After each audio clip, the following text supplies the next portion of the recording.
Hello दोस्तों, आज जो है मैं आप लोगों को ये बताने वाला हूँ कि हम कभी किसी भी चीज़ को या किसी सब्जेक्ट को जब हम याद करते हैं या पढ़ते हैं तो हमारे ब्रेन के अंदर ज़्यादा समय तक क्यों नहीं रह पाता है?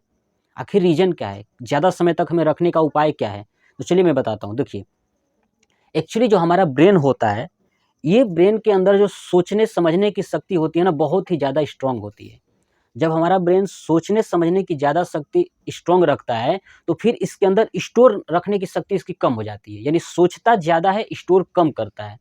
तो हमें क्या करना है कि हमें दोनों को स्ट्रॉन्ग रखना है, यानी सोचना भी ज़्यादा है और स्टोर भी ज़्यादा करना है। इसके लिए सबसे अच्छा उपाय ये है कि आप क्या करो कि जो भी चीज़ स्टडी कर रहे हो ना, उसको बिल्कुल एक पर्टिकुलर मैं कहूँ तो गेम की तरह यानी खेल की तरह उसे स्टडी करो।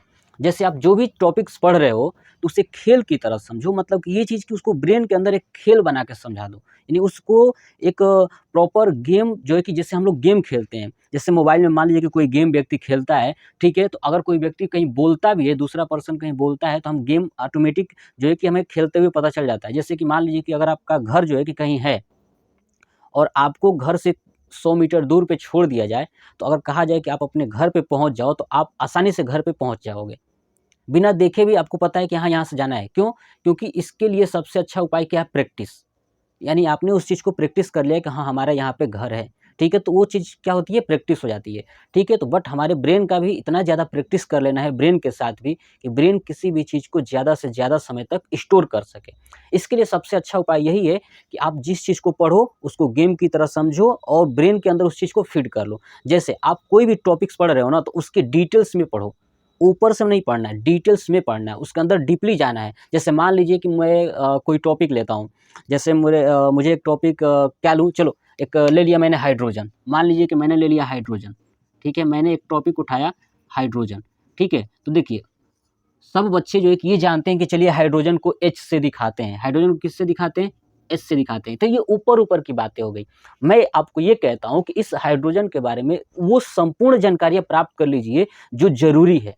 एक ही जगह पे संपूर्ण जानकारी अगर आपको मिल जाती है, तो आपके ब्रेन के अंदर एक समझ विकसित होगा और जैसे ही समझ विकसित होगा, आपका ब्रेन तुरंत उस चीज़ को पूरा याद कर लेगा। देखिए, जैसे मान लीजिए कि मैंने कहा कि हाइड्रोजन का एच होता है, ठीक है? आपने भी कहा कि हाइड्रोजन का एच होता है, लेकिन चलिए इससे संपूर्ण जानकारियाँ मैं आपको एक चीज़ शेयर करता हूँ कि जब आप इस चीज़ के हाइड्रोजन के बारे में संपूर्ण जानकारियाँ अगर प्राप्त कर लेते हो, तो समझिए कि आपके ब्रेन के अंदर फीड हो गया, है ना? अब कोई भी पूछेगा तो संपूर्ण जानकारी आपको पता है। चलिए देखिए, पहला क्या कि सबसे ज़्यादा ब्रह्मांड में, ठीक है? ब्रह्मांड में सबसे ज़्यादा पाए जाने वाली गैस है। देखिए, आपको हाइड्रोजन के बारे में एक चीज़ तो पता चल गया कि ब्रह्मांड में सबसे ज़्यादा गैस कौन-सी पाई जाती है? तो हाइड्रोजन, ठीक है? दूसरा, हाइड्रोजन को एच से दिखाते हैं, लेकिन अगर बात करें हाइड्रोजन गैस की, ध्यान से सुनिएगा, हाइड्रोजन गैस की, किसकी बात करें? हाइड्रोजन गैस, वर्ड सुनिएगा। देखिए, हाइड्रोजन को एच से दिखाते हैं, लेकिन जब बात की जाए हाइड्रोजन गैस की, तो हमेशा गैस के लिए H2 हो जाएगा। क्या हो जाएगा? H2, यानी जैसे गैस की बात करेगा, तो उसका सिंबल क्या हो गया? H2। जैसे H केवल रहेगा, तो क्या होगा? हाइड्रोजन। आगे समझ में? दूसरा, सबसे ज़्यादा ज्वलनशील है, ज्वलनशील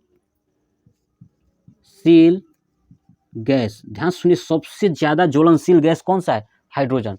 हाइड्रोजन सबसे ज़्यादा जलने वाला गैस है, यानी अचानक से अगर आग पकड़ ली, तो बहुत ही ज़्यादा ज्वलनशील होता है, क्योंकि अगर इसे आप वायुमंडल में अगर छोड़ देते हैं ना, तो तुरंत क्या पकड़ लेगा? बहुत तेज़ी से आग पकड़ लेगा। दूसरा, इसके बारे में और क्या जानना चाहते हैं कि अगर सबसे ज़्यादा ज्वलनशील गैस है, तो कितना जलता है? तो ध्यान रखिएगा, 150 किलो जूल, ठीक है? 150 किलो जूल पर कैलोरी जो है कि होता है 150, यानी अगर 1 ग्राम अगर आप हाइड्रोजन गैस जलाते हो, तो 150 किलो जूल मतलब ऊष्मा निकलेगी, यानी ऊर्जा निकलेगी। इतना ज़्यादा भयानक हाइड्रोजन में, ठीक है? दूसरा, मैं और क्या कहूँ कि हाइड्रोजन के बारे में, हाइड्रोजन क्या है? भविष्य का ईंधन भी कहा जाता है।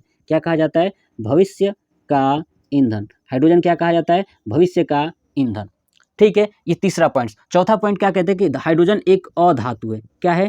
अधातु है। हाइड्रोजन एक क्या है? अधातु है। देखिए, मैंने हाइड्रोजन से रिलेटेड जितनी भी जानकारी है, सब यहीं पे पुट कर दिया। ऐसे ही, और मैं अभी आपको बताऊँगा, ऐसे ही आप जिस टॉपिक को पढ़ो ना, तो उस टॉपिक के बारे में डीपली हर एक जानकारी प्राप्त कर लो, ताकि आपको भूले ही ना। कोई भी इस अब बताइए, सोचिए, आपसे कोई भी अगर हाइड्रोजन के बारे में कोई भी जानकारी पूछता है, तो आपके पास सब जानकारियाँ प्राप्त है कि ब्रह्मांड में सबसे ज़्यादा गैस हाइड्रोजन, भविष्य का ईंधन हाइड्रोजन, हाइड्रोजन का उसमें कितना होता है, यानी ऊर्जा कितना निकलता है, 150 किलो जूल कैलोरी। ठीक है, अब चलिए, हाइड्रोजन सबसे ज़्यादा ज्वलनशील गैस है, मैंने बता ही दिया। ठीक है, हाइड्रोजन को गैस जब लिखते हैं तो H2 लिखते हैं, ये मैंने बता दिया। चलिए, हाइड्रोजन ये क्या है, अधातु है। दूसरा, हाइड्रोजन जो पीरियोडिक टेबल होता है, यानी आवर्त सारणी होता है, आवर्त सारणी का पहला तत्व है, फर्स्ट एलिमेंट है। ठीक है, आवर्त सारणी का कौन सा तत्व है, ये पहला एलिमेंट है। ठीक है, और मैं इसके बारे में बात करूं तो हाइड्रोजन का परमाणु क्रमांक कितना होता है, ध्यान रखिए, परमाणु, ठीक है, परमाणु क्रमांक कितना होता है, तो 1 होता है। ठीक है, भार कितना होता है इसका, तो ध्यान रखिएगा, इसकी भी क्या होता है, 1 होता है। क्लियर। अब आपसे और भी पूछा जाए इसमें कि हाइड्रोजन के कितने समस्थानिक है, समस्थानिक। ठीक है, हाइड्रोजन के 3 समस्थानिक है। ठीक है, 1H1, 1H2, 1H3। ठीक है, इसको बोलते हैं protium, deuterium, tritium. Protium, deuterium, tritium. Clear. तो ये थे हाइड्रोजन के वो संपूर्ण जानकारी जो हमें जानना बहुत ही जरूरी होता है। क्लियर। हाइड्रोजन के जो है कि क्या होती है, संपूर्ण जानकारी जो हमें जानना बहुत ही ज़्यादा जरूरी होता है। तो अगर आप ऐसे ही किसी भी टॉपिक को पढ़ते हो और उस टॉपिक को एकदम A to Z हर एक जानकारियाँ उससे प्राप्त कर लेते हो ना, तो फिर आपको भूलेगा ही नहीं, कभी भूल ही नहीं सकता। या कभी आपने सपोज करिए, आपने केवल पढ़ लिया कि चलो हाइड्रोजन एक गैस है, बस इतना अगर पढ़ लिए तो बाद में कोई आपसे कोई क्वेश्चन पूछेगा तो आपको आएगा ही नहीं, कहोगे कि पढ़े ही नहीं है। तो आप ऐसे ही पढ़ा करो, यानी एक टॉपिक के बारे में वो संपूर्ण जानकारियाँ प्राप्त कर लो, जो कहीं भी पूछे कोई तो आप उसका आंसर दे सको। तो ये हमें बहुत ही ज़्यादा ज़रूरी होता है। यानी पढ़ाई जब भी आप करो तो बिल्कुल ऐसे ही करो कि एक टॉपिक जो भी पढ़ रहे हो ना, उसके बारे में संपूर्ण जानकारी होना ही चाहिए। अगर आपने संपूर्ण जानकारी प्राप्त कर लिया तो फिर आप भूलोगे ही नहीं और आप सबसे बेस्ट हो जाओगे। जैसे मैंने कि आपको ये पूरी जानकारी बताया, ठीक है, ऐसे में कोई भी जानकारी उठा लूँ। चलिए सपोज करिए मैंने नाइट्रोजन गैस, तो मुझे पता है नाइट्रोजन गैस। अब मुझे पता है कि वायुमंडल में सबसे ज़्यादा पाया जाने वाला गैस कौन सा है, नाइट्रोजन गैस, 78% पाया जाता है। क्लियर। अब मैंने बता दिया कि 78% नाइट्रोजन गैस को क्या किया जाता है कि खाद्य पदार्थों को सुरक्षित करने के लिए नाइट्रोजन गैस भर दिया जाता है, जैसे चिप्स, कुरकुरे। देखिए मैं कितनी जानकारी नाइट्रोजन के बारे में बता रहा हूँ। ठीक है, नाइट्रोजन का परमाणु क्रमांक 7 होता है, भार इसका 14 होता है। क्लियर। नाइट्रोजन गैस का प्रयोग जो है कि आप सबसे ठंडी गैस कौन सी, नाइट्रोजन गैस ही होती है। सबसे ज़्यादा ठंडी गैस क्या है, नाइट्रोजन गैस ही होता है। सबसे ज़्यादा ठंडी माइनस लगभग 200 डिग्री सेंटीग्रेड तक होता है सबसे ज़्यादा ठंडी। इसका प्रयोग जो है कि आपने देखा होगा, जो डॉक्टर्स होते हैं, जो गाय भैंस वाले डॉक्टर्स होते हैं ना, वो लेते हैं, उसको खोलते हैं तो उसमें से धुएं की तरह निकलता है, वो नाइट्रोजन गैस ही होता है। ठीक है, तो ऐसे ही आप अगर हर एक चीज़ जानकारी है, एक टॉपिक के बारे में पूरा संपूर्ण जानकारी रखते हो, तो शायद आपसे कोई भी क्वेश्चन कोई पूछे, आप, मेरी गारंटी है कि आप पूरे आंसर दे दोगे। ठीक है, आपको कोई भी गुमराह कर नहीं पाएगा। हर एक टॉपिक में आप बता दोगे कि हाँ ये जानकारी है, ये चीज़ है। वही टॉपिक पढ़ना है जो हमारे लिए ज़रूरी है, जो हमारे एग्जाम के लिए ज़रूरी है, लोगों के लिए बहुत ज़्यादा ज़रूरी है, बस वही टॉपिक पढ़ना है। ऐसे तो बहुत सारे टॉपिक्स हैं, लेकिन सब नहीं पढ़ना है, सिर्फ वही पढ़ना है। और जो पढ़ना है वो इतने बेहतरीन तरीके से पढ़ना है, इतने डीपली पढ़ना है कि वो उससे क्वेश्चंस कभी छूटे ही नहीं, अगर कोई भी घुमा फिरा के क्वेश्चंस पूछ दे। तो ये मैंने आपको ये जो तरीका बताया, इसके लिए सबसे अच्छा उपाय ये है कि अगर आप सपोज करिए कि आप ये याद करना चाहते हो, तो ये आप देखोगे कि कई सारी बुक्स जो हैं कि सब अलग-अलग बातें लिखी गई हैं। किसने लिखा है कि हाइड्रोजन गैस यहाँ होता है, तो कहीं और सब जानकारियाँ इधर का उधर लिखा हुआ है, तो आपको कैसे पता चलेगा कि कैसे हम पूरा एक जगह याद करिए। तो आप जब भी पढ़ रहे हो ना, या जिस टीचर से पढ़ रहे हो, तो आप यही चेक करो कि वो टीचर्स एक साथ सब जानकारियाँ बता रहा है कि नहीं। क्योंकि जब उस टीचर को ही पता नहीं रहेगा सब जानकारी, तो फिर आपको क्या बताएगा। बुक की बातें पढ़ाना बहुत आसान है, बुक में 2-2 बातें लिखी होती है, सब पढ़ा दिए।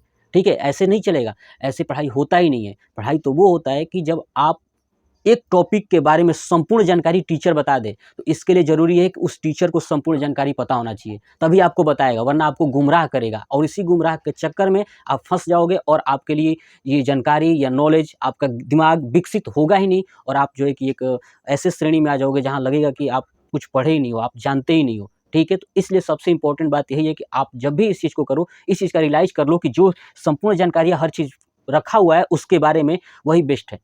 क्योंकि जब आपको सब कुछ जानकारी बता देगा, तो फिर आपको कोई बुक की ज़रूरत पड़ेगी ही नहीं।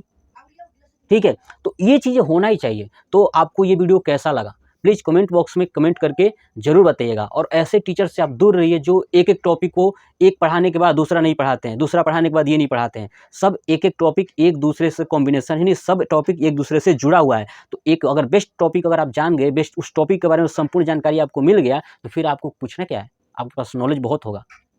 तो बस आपको ये वीडियो हमारा अच्छा लगा हो तो कमेंट और लाइक ज़रूर करिएगा और आप अच्छे से अच्छे टीचर से मतलब पढ़िए और अच्छे विद्यालय में एडमिशन करिए जहाँ पे संपूर्ण जानकारियाँ दिया जा रहा हो, ताकि आप जो है कि एक बेस्ट पर्सन बन सके और आपके पास नॉलेज हो सके।